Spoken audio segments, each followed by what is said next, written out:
Muy buenos días para todos. Agradezco esta oportunidad de panelista emergente en esta feliz coincidencia para hablar con ustedes sobre la manera como entiendo y he entendido durante los últimos 30 años el movimiento pedagógico. He sido miembro del movimiento pedagógico inicialmente en Boyacá, donde con CENER recorrimos todos los municipios hablando del movimiento pedagógico. Después fui director del CEI de Boyacá durante 2 periodos, también en el CEI nacional, y como profesor de la Escuela Normal de Leticia Amazonas, después de la Normal de Tunja, y después 30 años en la Universidad Pedagógica y Tecnológica de Colombia, yo puedo decir que he estado analizando, estudiando, leyendo sobre la educación en este país y particularmente sobre la pedagogía. Por eso lo que voy a decir puede sonar un poco académico, pero también tenemos que hacernos preguntas: ¿desde dónde se construye un movimiento pedagógico? Para no caer en la ilusión de que la simple práctica o el activismo desaforado lo explica todo. Es necesario tener una visión dialéctica del conocimiento que reconozca, como diría Kant, que la práctica sin los conceptos es ciega, pero que los conceptos sin la práctica son estériles y vacíos. Entiendo que las 2 tesis fundamentales del movimiento pedagógico que están en la revista número 1, Educación y Cultura, todavía están vigentes. Han pasado 30 años. Pero esas 2 tesis que se plantean fundamentalmente son: el movimiento pedagógico es un movimiento pedagógico que tiene como norte fortalecer pedagógicamente al docente para que tenga identidad profesional, para que dé cuenta de las razones de su oficio, para que se apertreche en la pedagogía como el saber propio del maestro y desde allí pueda enfrentar críticamente las políticas del gobierno y del Estado en educación. Esas 2 razones están más vigentes hoy que nunca.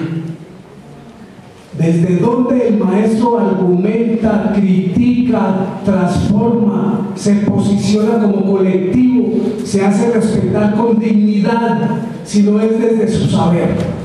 ¿Y cuál es el saber propio de un maestro? La pedagogía.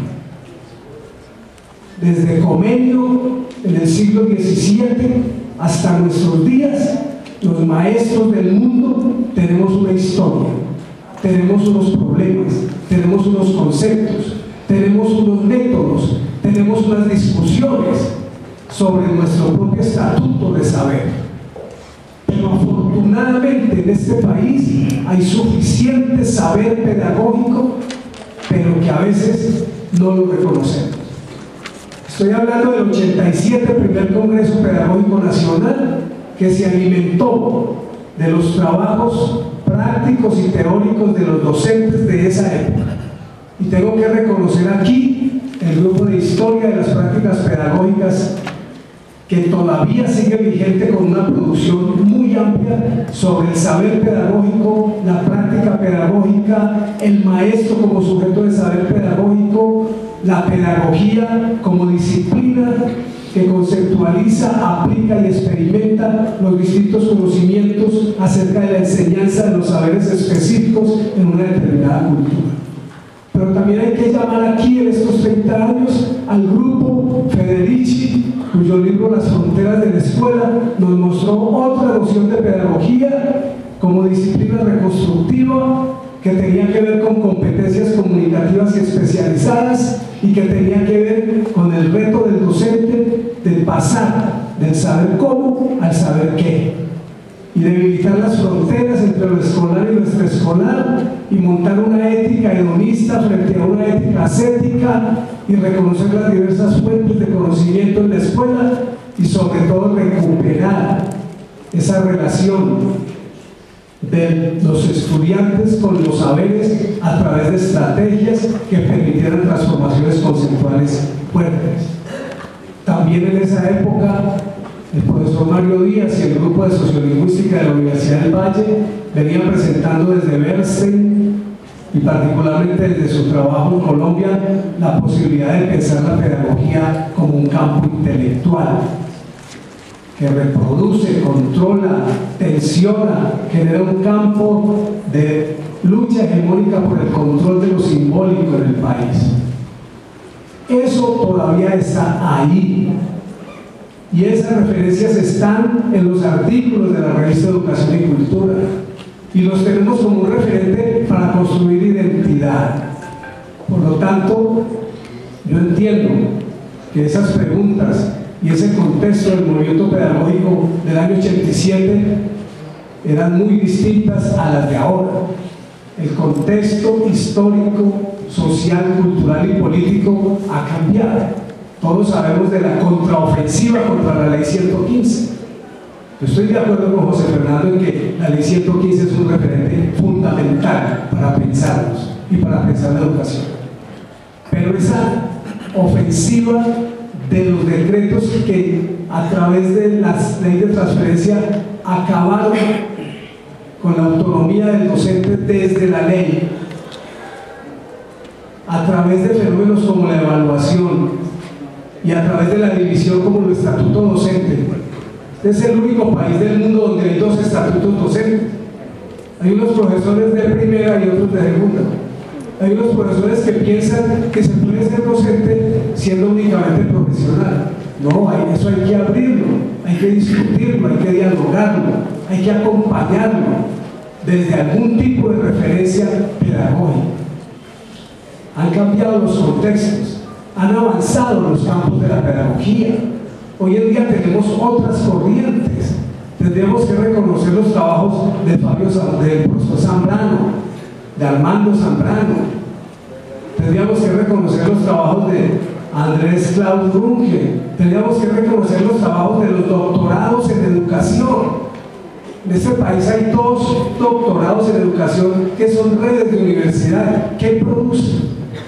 ¿Con qué se gradúan esos doctores? ¿Sobre qué se gradúa un doctor en educación en Colombia? ¿Cuántas maestrías hay en educación en este país? ¿Qué están produciendo? ¿Cuántas editoriales, cuántos libros, cuántas revistas hay? Tenemos que reconocer que si queremos mantener los ideales del movimiento pedagógico, tenemos que decir, primero, es un movimiento, es decir, no se creó en el 87. Así nos llamen históricos, no, ya aquí se mueven otros sujetos, otros contextos, otros estudiantes, otras legislaciones, otras formaciones culturales, otras influencias. Es un movimiento. Segundo, es un movimiento pedagógico. Y eso tiene un llamado a que repensemos cuál es el campo intelectual de la pedagogía hoy. Y ahí yo tendría que reconocer que, a diferencia del movimiento pedagógico del 87, en este momento se ha consolidado cada vez con mayor fuerza una línea pedagógica que yo llamaría pedagogías críticas. No la pedagogía crítica, no un autor en particular, sino un campo. Y por campo nombro un acumulado de tensiones, de perspectivas, de trabajos que están allí como perspectivas para abordar los retos que los maestros tenemos hoy. Por eso hablaría de pedagogías críticas desde una corriente anglosajona, con McLaren, con Giraud, con Apple. Hablaría de pedagogías críticas desde una corriente alemana, desde la Escuela de Frankfurt, los trabajos de Habermas y últimamente los desarrollos de esa línea, con Martínez Rojo, con Cariquemis, es decir, ahí tenemos unos referentes. Yo no creo que el movimiento pedagógico sea solamente un llamado a organizaciones meramente reivindicativas. Es más, el movimiento pedagógico surge como un gesto histórico único en Latinoamérica, donde los maestros ya no peleábamos solamente por el salario, sino que nos reclamábamos sujetos políticos, éticos y pedagógicos para pensar en un proyecto de largo aliento a nivel cultural, social y político. Es decir, el maestro fundamentalmente lo que piensa es cómo transformar, porque nadie educa para que todo siga igual. Siempre el maestro piensa que se puede transformar la manera de pensar, la manera de actuar, la manera de valorar, la manera de vivir, y por eso somos docentes. Por lo tanto, hoy tenemos corrientes de las pedagogías críticas en plural. Podríamos hablar de una corriente española con Jimeno Sacristán, Pérez Gómez, con los trabajos de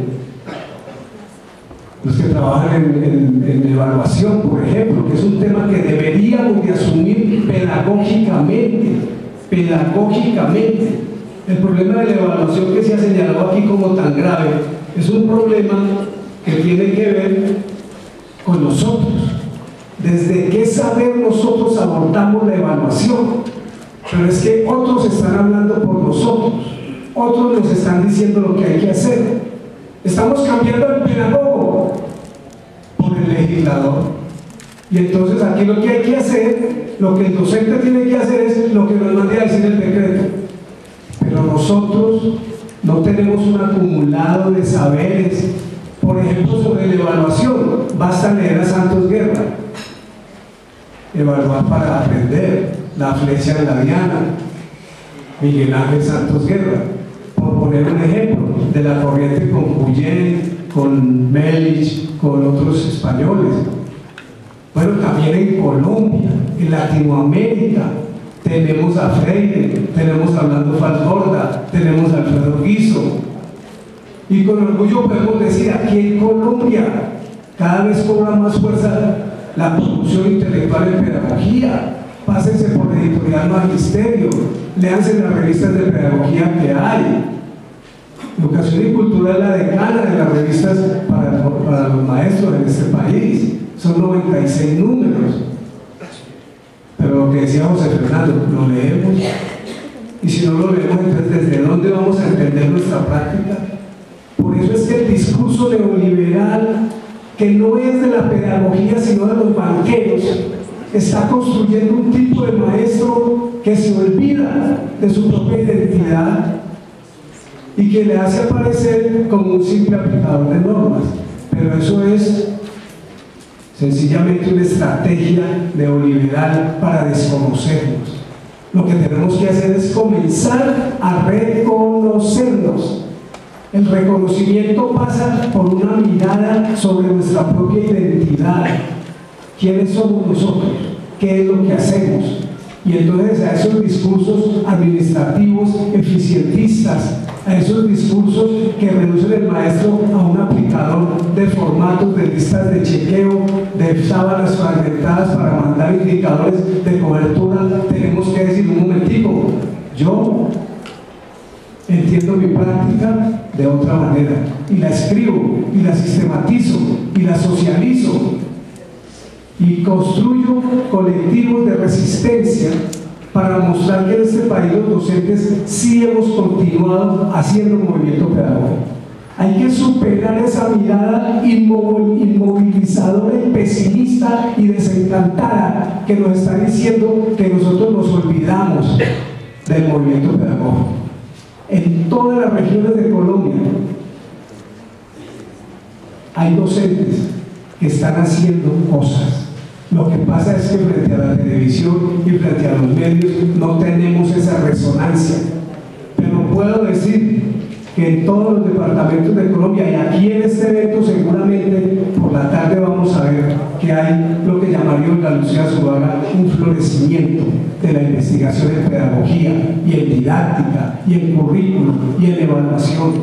Necesitamos es buscar formas organizativas, colectivas, para decirle al país que los docentes sí pensamos, que pensamos todos los días cuando vamos para clase, que hacemos las cosas con la mejor voluntad de este mundo, que el único optimista en este país es el maestro, porque las noticias de este país lo único que muestran es un pesimismo galopante, de corrupción, de desprecio por la gente, de inequidad y de injusticia, de exclusión. Sin embargo, todos nosotros por la mañana cogemos nuestros libros y nos vamos. ¿A qué? A educar, a formar, a transformar. Ese optimismo merecería algún día un monumento al maestro desconocido. Porque si hay monumento al soldado desconocido, pues, ¿qué mata? ¿Por qué no lo hacemos para nosotros que todos los días cultivamos la vida? Que todos los días le apostamos a que un alumno de nosotros cambie su odio y cambie su rencor por prácticas de paz, de convivencia, de diálogo. Yo creo que el movimiento pedagógico, entonces, primero, es un movimiento, quiere decir que se mueve, que es histórico. Segundo, tiene dos principios que no han cambiado, que es apertrecharnos pedagógicamente, y segundo, enfrentar críticamente las políticas de Estado. Tercero, tiene unas tareas, y esas tareas hoy tendrían que ver con sistematizar nuestras experiencias, buscar otras formas de ejercer eso que se ha dicho aquí. La ley 115 no ha cambiado.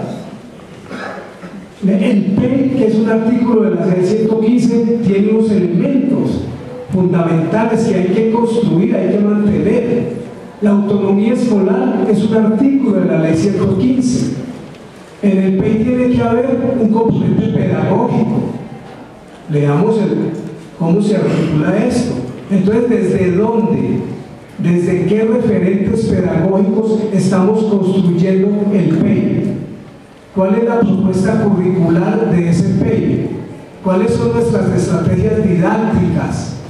¿Habría una didáctica crítica? ¿Habría unas pedagogías críticas? ¿Habría un acumulado para mirar en nuestras experiencias qué de pedagogía hay en esos movimientos? Esas preguntas nos llaman a la sistematización, a la organización y al empoderamiento. Si la revista Educación y Cultura se alimentara de todas esas experiencias que hay en las regiones, si el CEDI nacional y los CEDI regionales se articularan en propósitos específicos para construir alternativas sobre la evaluación, insisto, lo que está pasando con la evaluación, a mi modo de ver como profesor de la maestría en evaluación de la Universidad Pedagógica Nacional, lo que está pasando con la evaluación en Colombia es una real y de facto reforma curricular.